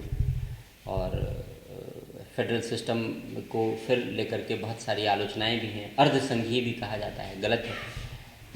केसी वियर ने कहा है, आपको बताएंगे कि केसी वियर की मंशा अच्छी नहीं थी भारत के बारे में टिप्पणी लिखते समय, इसलिए हम लोग उनकी बुरी मंशा को पढ़ेंगे नहीं। तो जो अर्ध संघीय है उसे समझेंगे हम लोग, कॉन्सेप्ट तो समझेंगे ही। फिर कोऑपरेटिव फेडरलिज्म का कॉन्सेप्ट है, सहकारी संघवाद की अवधारणा है, प्रोत्साहित कर रहे हैं। कॉम्पिटिटिव फेडरलिज्म का कॉन्सेप्ट है, दिया जा रहा है। वर्तमान प्रधानमंत्री कॉम्पिटिटिव फेडरलिज्म पर फोकस कर रहे हैं कि हम प्रतिस्पर्धी संघवाद को बढ़ाएं। क्या अर्थ होता है, कैसे बढ़ रहा है, तो ये सब संघीय प्रणाली में हम लोग आगे चर्चा करेंगे। तो संघीय प्रणाली में चर्चा विस्तार पूर्वक होगी, लेकिन अभी हम लोग ये समझते हैं कि जहाँ भी संघीय प्रणाली होती है, फेडरल सिस्टम जहाँ होता है, वहाँ दो संविधान होते हैं। संघ का अपना अलग संविधान होता है और राज्यों का अपना अलग संविधान होता है। जैसे अमेरिका इस फेडरल सिस्टम का परफेक्ट एग्जाम्पल है, क्योंकि अमेरिका में अमेरिका का संविधान अलग है और अमेरिका के प्रत्येक राज्यों का संविधान अलग। भारत भी फेडरल सिस्टम है, परफेक्ट फेडरल सिस्टम है। भारत भी पूर्ण रूप से संघीय है, परिसंघीय है। हिंदी में संघीय परिसंघीय दोनों शब्द चलते हैं, इंग्लिश में एक ही शब्द है, फेडरल सिस्टम है। तो भारत भी परिसंघीय है, लेकिन परिसंघीय होते हुए भी, फेडरल होते हुए भी हमारे यहाँ एक संविधान है। हमने सभी राज्यों के लिए और भारत के लिए एक ही संविधान की रचना की। क्यों, ऐसा क्यों किया हमने ऐसा इसलिए किया क्योंकि हम चाहते थे कि पूरे देश में सभी राज्यों के बीच एक रूपता बनी रहे। हमारे संविधान के निर्माण के पीछे जो भाव थे, जो हमारे आदर्श थे, वो उद्देश्य प्रस्ताव में बताए गए थे, जो 13 दिसंबर 1946 को नेहरू जी ने संविधान सभा में पेश किया था। और उद्देश्य प्रस्ताव के जो आदर्श थे, उन आदर्शों में स्वतंत्रता, समता, बंधुता, एकता, इन बातों को हमने फोकस्ड किया था। इन बातों को हमने केंद्र में रख करके संविधान बनाया। तो पूरे देश में भाईचारा, पूरे देश में एक रूपता, पूरे देश में समरसता बनी रहे, इसके लिए यह आवश्यक था कि पूरा देश एक संविधान से शासित हो। अगर हम अलग अलग राज्यों को अलग अलग संविधान बनाने की अनुमति देते तो उत्तर प्रदेश का संविधान अलग होता, मध्य प्रदेश का संविधान अलग होता, दोनों में अलग अलग प्रावधान होते। और अगर आपको ये जानना है कि मध्य प्रदेश में सरकार कैसे चलती है, थोड़ी देर के लिए एसी चला दीजिएगा, उसे कह दीजिए कि थोड़ी देर के लिए एसी चला दें। तो अगर हमें मध्य प्रदेश के सरकार के विषय में जानना होता कि मध्य प्रदेश की सरकार कैसे चलती है, तो पहले आपको मध्य प्रदेश का संविधान पढ़ना होता। गुजरात के बारे में जानना है तो गुजरात का पढ़ना होता, तमिलनाडु के बारे में जानना है तो तमिलनाडु का पढ़ना होता। ऐसे आपको किसी भी राज्य के बारे में जानना है तो सिर्फ भारत का संविधान पढ़ना है, सिर्फ भाग 6 पढ़ना है। और भाग 6 पढ़ करके आप इस देश के किसी भी राज्य के विषय में जान सकते हैं कि उस देश के उस राज्य की सरकार कैसे गठित होती है, राज्य की सरकार क्या कार्य करती है, राज्य की सरकार की सीमाएं और विस्तार क्या है, आप सब कुछ जान सकते हैं केवल और केवल भारत के संविधान के एक प्रावधान का अध्ययन करके। और इससे पूरे देश में सरकारों के गठन में एक रूपता बनी रहती है, यूनिफॉर्मिटी बनी रहती है, यूनिफॉर्म सेटअप होता है गवर्नमेंट का। तो हम पूरे देश में सरकारों के गठन में यूनिफॉर्मिटी बनाए रखना चाहते थे, एक रूपता बनाए रखना चाहते थे, इसलिए हमने एक संविधान की रचना की। लेकिन इसका परिणाम क्या हुआ? इसका परिणाम ये हुआ कि भारत का संविधान बल्कि हो गया, लंदी हो गया, बड़ा हो गया, क्योंकि राज्यों के विषय में भी अनेक प्रावधानों की रचना हमें संविधान में राज्यों की सुविधाओं को ध्यान में रखते हुए हमें करनी पड़ी। तो इसने भारतीय संविधान को व्यापक बना दिया।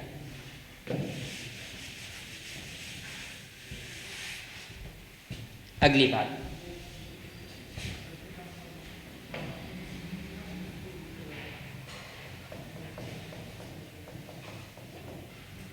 ऐतिहासिक प्रभाव। भारतीय संविधान पर ऐतिहासिक दस्तावेजों का प्रभाव है। ऐतिहासिक दस्तावेजों का प्रभाव है। किन दो महत्वपूर्ण ऐतिहासिक दस्तावेजों का प्रभाव है? एक नेहरू रिपोर्ट 1928 और दूसरा government of India act 1935, Bharat सरकार अधिनियम 1935।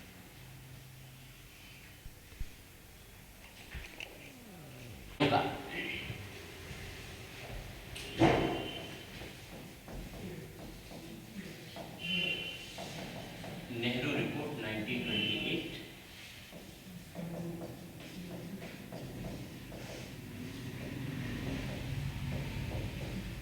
और भारत सरकार अधिनियम 1935, गवर्नमेंट ऑफ इंडिया एक्ट 1935। तो इन दो महत्वपूर्ण दस्तावेजों का प्रभाव है भारतीय संविधान पर। हार्डग्रेव का कहना है कि भारतीय संविधान का 2/3 भाग केवल इन दो दस्तावेजों से लिया गया है। संविधान में जितने प्रावधान शामिल किए गए हैं उसका 2/3 पार्ट केवल इन दो दस्तावेजों पर आधारित है। नेहरू रिपोर्ट आप जानते हैं साइमन कमीशन के विरोध में तैयार की गई थी। ऐतिहासिक पक्ष आप सब सुपरिचित हैं और यह बताने और यह दर्शाने के लिए तैयार की गई थी। भाव ये था कि हम भारतीय अपने लिए संविधान बनाने में सक्षम हैं और अगर हम अपना संविधान बनाएंगे तो हम क्या क्या लिखेंगे। तो इस बात को, इस भाव को वो प्रकट करना चाहते थे, इसलिए भारतीय संविधान में व्यापक प्रावधानों की रचना की गई। इसके बाद दूसरी report 1935, government of India act 1935, Bharat सरकार अधिनियम 1935, ब्रिटिश काल का सबसे लंबा अधिनियम था। 321 धाराएं थी, 321 धाराएं और 10 अनुसूचियाँ थी इस कानून में। ब्रिटिश काल का लेंदीएस्ट कानून था। क्यों बनाया गया था? बेसिक पर्पस था इस कानून को बनाने का कि अंग्रेज चाहते थे, ये बताना चाहते थे कि अंग्रेज अब भारतीयों के प्रति उदार हो चुके हैं, वे भारतीयों की भागीदारी से सरकार बनाना और चलाना चाहते हैं, भारतीयों को सम्मिलित करके सरकार बनाना और चलाना चाहते हैं। आप जानते हैं गोलमेज सम्मेलनों के बाद ये पूरी रूपरेखा तैयार हुई। तो भाव ये था कि हम एक उदार सरकार की स्थापना भारत में करना चाहते हैं, जहां सरकार बनाने और चलाने का अधिकार हम ज़्यादा से ज़्यादा भारतीयों को देना चाहते हैं। इसलिए 1935 के एक्ट में जो प्रावधान लिखे गए वो बड़े उदारतापूर्वक ब्रिटिश संसद के द्वारा निर्मित किए गए और यही कारण है कि उसके अधिकांश प्रावधान जब हमने संविधान निर्मित किया तो हमें उपयोगी लगे और हमने भारतीय संविधान में उसे समाहित किया, शामिल किया। तो ऐतिहासिक प्रभाव,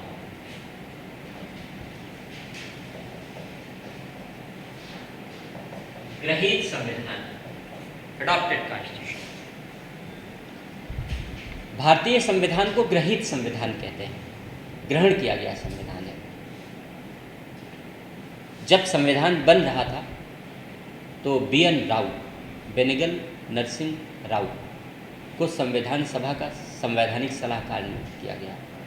उन्हें जिम्मेदारी दी गई कि वे विश्व के ज्ञात संविधानों, नॉन कॉन्स्टिट्यूशन की प्रतियां कलेक्ट करें और भारतीय संविधान सभा को सौंपें। और जिन देशों में संविधान बनाए गए उन देशों में संविधान सभा के सदस्य यदि जीवित हैं उनसे मुलाकात करें विभिन्न देशों में जो संवैधानिक पदाधिकारी हैं, उच्चतम न्यायालय के न्यायाधीश हैं, स्पीकर हैं, उन संवैधानिक पदाधिकारियों से मुलाकात करें और मुलाकात कर से उनसे अनुभव लें कि उनके यहाँ संविधान में क्या प्रावधान लिखा गया और उसका पालन कैसे हो रहा है, पालन करने में क्या कठिनाइयाँ आती हैं, क्या सुविधाएं, क्या दुविधाएं उत्पन्न होती हैं। क्योंकि हम एक व्यावहारिक संविधान की रचना करना चाहते थे। ये काम BN राव ने बखूबी किया, खूब दौरे किए उन्होंने। आयरलैंड गए, ब्रिटेन गए, ब्रिटेन तो सभी जाते ही रहते थे, अमेरिका गए और इस तरीके के अनुभव उन्होंने कलेक्ट किए और विश्व के 56 कंट्रीज़, 56 देशों के संविधान को कलेक्ट किया, बाइंड किया और संविधान सभा को सौंप दिया, पढ़ो और अपना संविधान बनाओ। तो हमने 56 देशों के संविधानों का अध्ययन किया बहुत कम समय में, बड़ी मेहनत की संविधान सभा के सदस्यों ने। उतनी मेहनत आप कर लीजिए तो IAS बन जाएंगे। तो उन्होंने 56 जो संविधान सभा की समितियां बनाई गई थी, उन्होंने 56 देशों के संविधानों का अध्ययन किया और उन देशों के संविधानों में से 10 देशों के संविधानों के प्रावधान हमारे लिए उपयोगी नजर आए और उन 10 देशों के संविधानों के प्रावधानों को, अनेक प्रावधानों को हमने भारतीय संविधान में ग्रहण करना शुरू किया।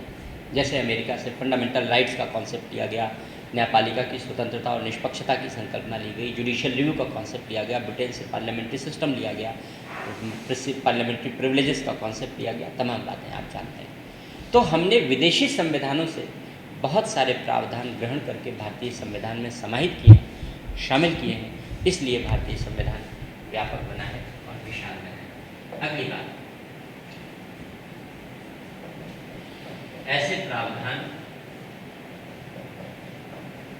जो अन्य देशों में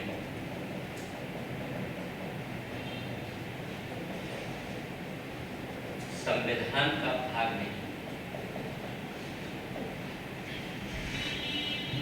भारतीय संविधान में कुछ ऐसे भी प्रावधान शामिल किए गए हैं जो अन्य देशों में संविधान का प्रावधान नहीं होते और इस कारण से भी भारतीय संविधान विशाल बना। जैसे सिविल सेवाओं का प्रावधान, भारतीय संविधान अनोखा है जहां पर सिविल सेवाओं के विषय में प्रावधान भारतीय संविधान में शामिल किए, जबकि विश्व के अन्य देशों में सिविल सेवाएं संविधान का विषय नहीं होती। जबकि हमने केवल सिविल सेवाओं का प्रावधान शामिल ही नहीं किया, बल्कि संविधान का भाग 14, भाग 14, आर्टिकल 308 से लेकर के आर्टिकल 323 तक संविधान के सिविल सेवाओं के विषय में व्यापक प्रावधानों का वर्णन करता है। इसमें हमने सिविल सेवाओं को कॉन्स्टिट्यूशनल प्रोटेक्शन भी दे रखा है, संवैधानिक संरक्षण भी दे रखा है, जो प्रायः विवादों में रहता है। इसी तरीके से ट्रिब्यूनल्स, अधिकरण, ट्रिब्यूनल्स के विषय में जानते हैं, ऐसी इकाइयाँ जो न्याय करने के उद्देश्य से सृजित की जाती हैं लेकिन न्यायालय नहीं होती।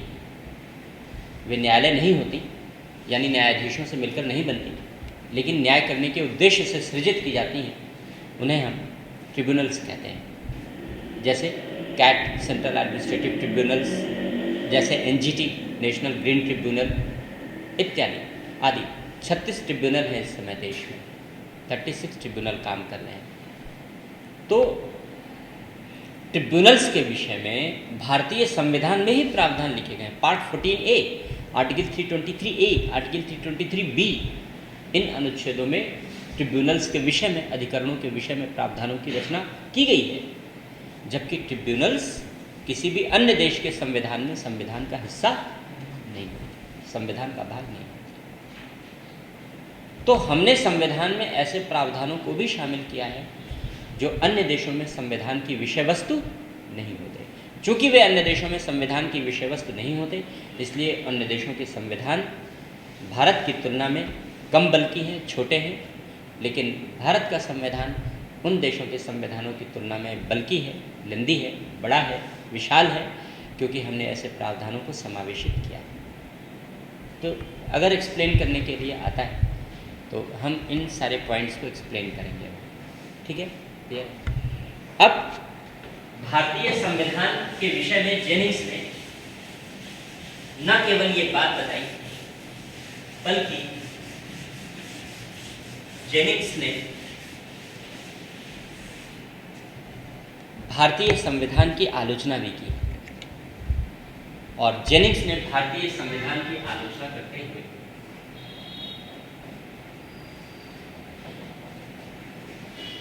उसे वकीलों का स्वर्ग कहा है। Lawyers paradise.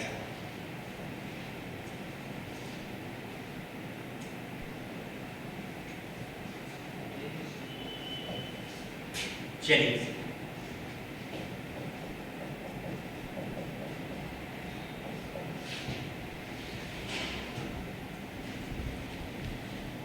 जेनिंग्स ने भारतीय संविधान की आलोचना करते हुए भारतीय संविधान को वकीलों के स्वर्ग की संज्ञा दी। क्यों कहा है वकीलों का स्वर्ग, लॉयर्स पैराडाइज क्यों कहा है? दो कारण हैं जिसके आधार पर इन्होंने भारतीय संविधान को वकीलों का स्वर्ग कहा है। पहला कारण संविधान की विशालता,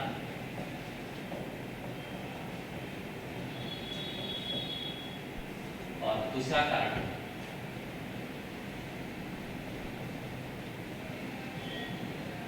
संविधान की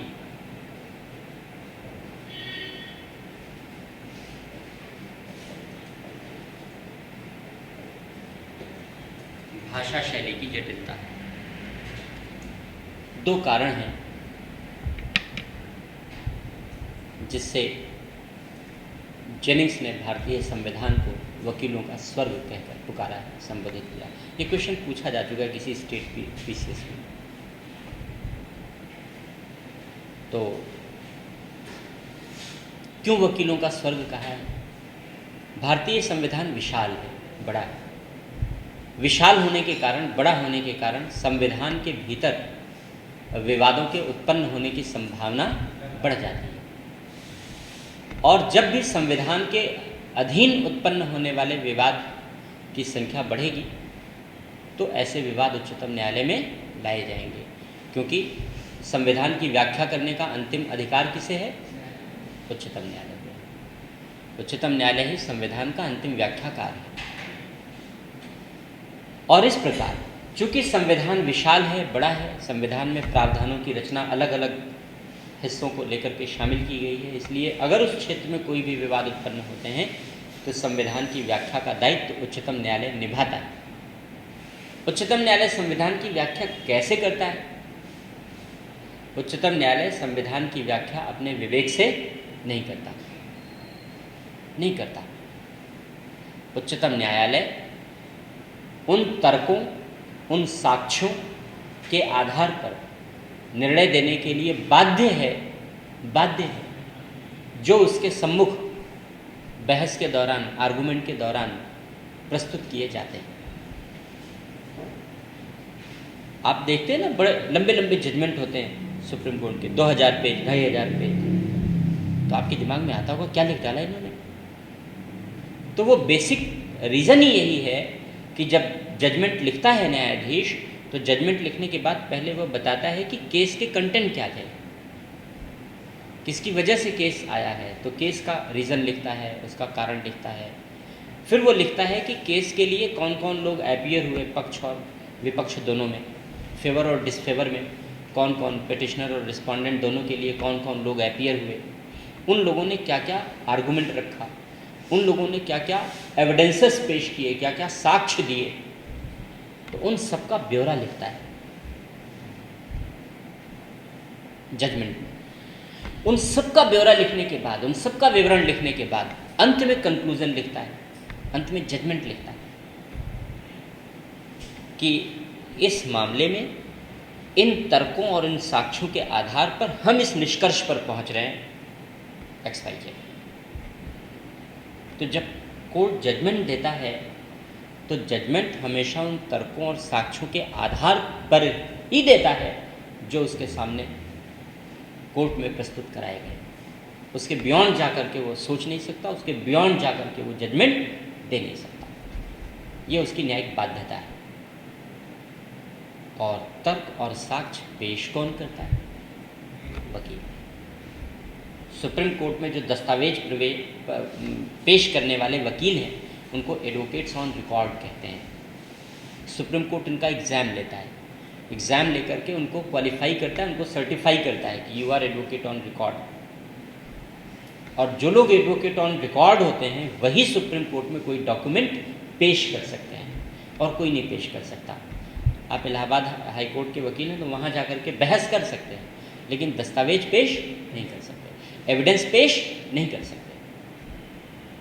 वो एडवोकेट ऑन रिकॉर्ड ही करेगा।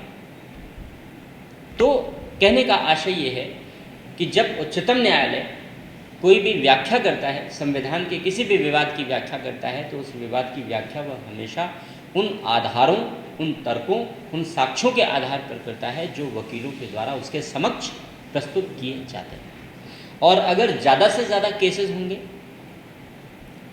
तो किसका भला होगा? वकीलों का भला होगा। इसलिए भारतीय संविधान वकीलों का स्वर्ग है, कमाई का जरिया है। ये नहीं लिखा उन्होंने कमाई का जरिया है, उन्होंने लिखा वकीलों का स्वर्ग है। तो स्वर्ग का मतलब कमाई का जरिया। एक सुप्रीम कोर्ट का एक सामान्य सा जो एडवोकेट है वो 10 लाख रुपए एक अपीयरेंस की फीस ले लेता है। 10 लाख रुपए ना 40-40 लाख रुपए लेते हैं एक एक अपीयरेंस की। एक दिन अपीयर हो गए, एक दिन के अपीयरेंस के लिए 40 लाख रुपए फीस दे दीजिए। तो न्याय पाना बहुत महंगा है इस देश में।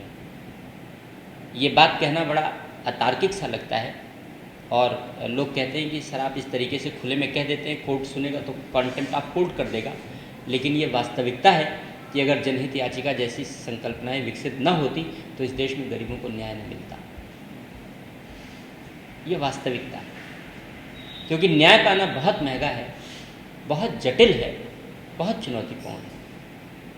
मैं अनेक न्यायिक कार्यों में संलग्न रहा, कार्यवाहियों में, तो मैंने देखा, मैंने एक 38 का केस 2005 में चल रहा था। 38 ये व्यक्तिगत एग्जाम्पल है मेरा। केस उत्तराधिकार का, सक्सेशन का केस था, गोरखपुर का केस था।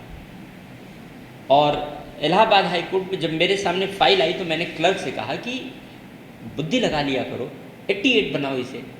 मुझे लगा कि 1-3 में वो बंद करना रह गया, गलत हो गया, या इंक वगैरह कहीं पुरानी होगी, छूट गई होगी।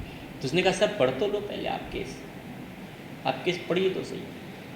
तो 38 का केस था वो, 2005-6 में वो जिंदा था इलाहाबाद हाई कोर्ट में। अब क्या हुआ भगवान जाने, समाप्त हुआ कि नहीं हुआ। लेकिन ब्रिटिश जमाने की कोर्ट का केस, आप सोच सकते हैं कि जो जुडिशियल सिस्टम है हमारा, वो न्याय दे पाने में कितना एफिशिएंट है। तो स्वाभाविक सी बात है, फिलहाल ये एक अलग मैटर है जुडिशियल रिफॉर्म का। तो संविधान वकीलों का स्वर्ग है, पहला कारण। दूसरा, भाषा शैली की जटिलता। भारतीय संविधान की भाषा शैली जटिल। संविधान बनाया किसके लिए गया? हमारे आपके लिए, हम सब समझें, हम सब उसका पालन करें। लेकिन भारतीय संविधान की भाषा शैली सरल नहीं है। आप सरलता से कह सकते हैं कि भारतीय संविधान की भाषा शैली जटिल है। आपके लिए सरलता सिर्फ इस अर्थ में है कि आप सरलता से यह अभिव्यक्ति दे सकते हैं कि भारतीय संविधान की भाषा शैली जटिल है। क्योंकि भारतीय संविधान के क्यों जटिल है? जटिल क्यों है? जटिल इसलिए है क्योंकि एक ही संविधान, एक ही अनुच्छेद के प्रावधान को जब आप एक से अधिक बार पढ़ते हैं तो आपको अलग अलग अर्थ निकलते हुए प्रतीत होते हैं। और आप ही को नहीं होते, सबको होते हैं। और यही कारण है कि कभी उच्चतम न्यायालय कहता है कि मूलाधिकारों में संशोधन हो सकता है, शंकरी प्रसाद के मामले में। फिर आगे चल करके 15 साल बाद अपना जजमेंट बदल देता है, बोला ना गलत था, नया सुनो, मूलाधिकारों में संशोधन बिल्कुल नहीं हो सकता। और फिर 6-7 साल के बाद सुप्रीम कोर्ट फिर अपने जजमेंट को बदल देता है, ना वो वाला गलत था, नया सुनो, मूलाधिकारों में थोड़ा थोड़ा संशोधन हो सकता है। तो सुप्रीम कोर्ट ये डिसाइड नहीं कर पा रहा है 51 से लेकर 73 तक कि मूलाधिकारों में संशोधन का नेचर क्या होगा। कभी सुप्रीम कोर्ट कहता है जीवन जीने के अधिकार में मरने का अधिकार शामिल होगा, रति नाम बनाम मध्य प्रदेश। कभी सुप्रीम कोर्ट कहता है कि ना, जीवन जीने के अधिकार में मरने का अधिकार शामिल नहीं होगा, ज्ञानपुर बनाम पंजाब राज्य। और अब सुप्रीम कोर्ट कहता है कि कुछ कुछ मरने का अधिकार शामिल है, यानी गरिमामयी मृत्यु का अधिकार आर्टिकल 21 में शामिल है, कानून का बनाम भारत संघ का मानना। तो अगर एक ही प्रावधान को हम एक्सप्लेन करते हैं, एक ही अनुच्छेद की हम व्याख्या करते हैं, तो जैसे हमारा संदर्भ बदलता है, जैसे हमारी सोच बदलती है, वैसे उस अनुच्छेद की व्याख्या बदल जाती है। स्वाभाविक सी बात है कि अगर हमने संविधान के प्रावधानों की रचना इस प्रकार की है, जहां हम संविधान के एक प्रावधान की एक निश्चित व्याख्या नहीं कर सकते, बल्कि संविधान के प्रावधानों की व्याख्या बदल सकती है, बदलती रही है, तो ऐसा संविधान जटिल कहा जाए। और इस संदर्भ में भारतीय संविधान जटिल है। और जब प्रश्न यह उत्पन्न होता है कि संविधान के किसी भी प्रावधान की सही व्याख्या क्या है, कौन निष्कर्ष देगा? उच्चतम न्यायालय। किसके आधार पर देगा? वकीलों के द्वारा दिए गए तर्क और साक्ष्य के आधार पर उच्चतम न्यायालय डिसाइड करता है। और यही कारण है कि जब केशवानंद भारती का केस डिसाइड हुआ, तो केशवानंद भारती के वकील कौन थे? ननी ए पालकीवाला। ननी ए पालकीवाला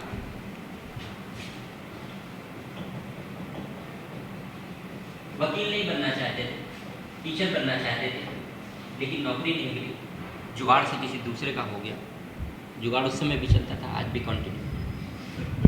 तो बेचारे उनके पास कोई रास्ता नहीं बचा, तो मजबूरी में उन्होंने वकालत शुरू की। लेकिन जो वकालत उन्होंने शुरू की, उस वकालत ने उन्हें अंतर्राष्ट्रीय स्तर का संविधान विशेषज्ञ बना दिया। और जब वो अपने मित्र से मिले दोबारा बहुत दिनों के बाद, तो उन्होंने बहुत धन्यवाद दिया कि बहुत अच्छा किया था तुमने जुगाड़ लगा लिया, क्योंकि अगर तुम जुगाड़ नहीं लगाते तो नॉलेज के आधार पर तो नौकरी मुझे मिलती, और अगर मैं टीचर बन जाता तो मैं ननी ए पालकीवाला नहीं बनता। इसने भारतीय संविधान के स्वरूप को ही बदल दिया। तो जब ननी ए पालकीवाला ने बहस की केशवानंद भारती के केस में, तो ननी ए पालकीवाला को धन्यवाद देते हुए सुप्रीम कोर्ट के न्यायाधीशों ने जजमेंट सुनाने के बाद ननी ए पालकीवाला को धन्यवाद दिया कि आज आपने हमारे हाथ को, स्टेटमेंट ध्यान से सुनिएगा, न्यायाधीशों ने कहा, सुप्रीम कोर्ट के न्यायाधीशों ने जजमेंट सुनाने के बाद ननी ए पालकीवाला को थैंक्स बोलते हुए कहा कि आज आपने हमारे हाथों इस संविधान को नष्ट होने से बचा दिया। क्योंकि अगर आप ये तर्क और साक्ष्य प्रस्तुत नहीं करते, आप इतनी अच्छी बहस नहीं करते, तो हमारे हाथों आज ये संविधान नष्ट हो गया होता, क्योंकि हम वही जजमेंट देते सरकार के फेवर वाला पुराना जजमेंट। ये स्टेटमेंट ये दर्शाता है कि न्यायाधीशों की निर्भरता कितनी अधिक होती है वकीलों के द्वारा प्रस्तुत किए गए तर्कों और साक्ष्यों के आधार पर निर्णय सुनाने की।